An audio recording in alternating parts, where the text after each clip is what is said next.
कला दर्पण न्यूज।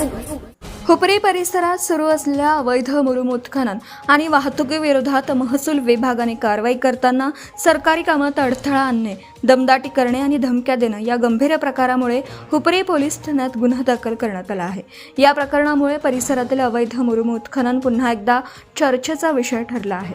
मिळालेल्या माहितीनुसार मौजे हुपरी येथे ग्राम महसूल अधिकारी म्हणून कार्यरत असलेले सुभाष पांडुरंग जाधव वय वर्ष 55 यांनी हुपरी पोलीस ठाण्यात फिर्याद दिली आहे। त्यानुसार 25 मे 2026 रोजी दुपारी 4:30च्या सुमारास हुपरी तळदंगे रोडवरील घोरपडे कॉलनी परिसरात अवैध मुरुम वाहतूक सुरू असल्याची माहिती महसूल विभागाला मिळाली होती।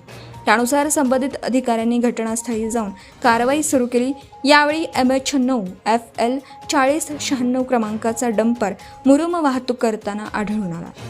अधिकाऱ्यांनी जिल्हाधिकारी कार्यालयाकडील गौण खनिज वाहतूक परवाना आणि संबंधित पावत्यांची तपासणी केली।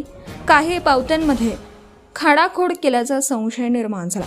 महसूल विभागाने पुढील चौकशीसाठी वाहन अडवलं असता डंपर मालक युवराज मुधाळे व त्यांचे काही साथीदार घटनास्थळी आल्याचं फिर्यादीत नमूद करण्यात आलं।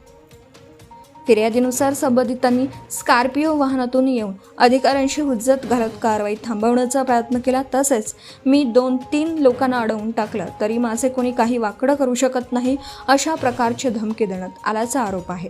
सरकारी कारवाई दरम्यान डंपर ताब्यात घेण्यास विरोध करण्यात आला तसेच शासकीय कामात अडथळा निर्माण करण्यात आल्याचंही नमूद करण्यात आलं आहे।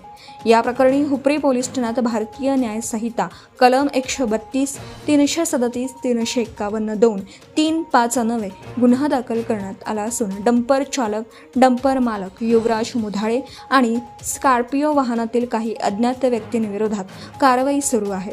दरम्यान हुपरी व परिसरात गेल्या काही महिन्यांपासून अवैध मुरुम उत्खनन, वाहतूक आणि महसूल विभागाच्या कारवाईबाबत विविध प्रश्न उपस्थित होत आहेत। अनेक ठिकाणी रॉयल्टीपेक्षा अधिक उत्खनन होत असल्याच्या तक्रारी सातत्याने पुढे येत असून प्रशासनाने केवळ किरकोळ कारवाई न करता संपूर्ण साखळीवर कठोर कारवाई करावी अशी मागणी नागरिकांकडून होत आहे।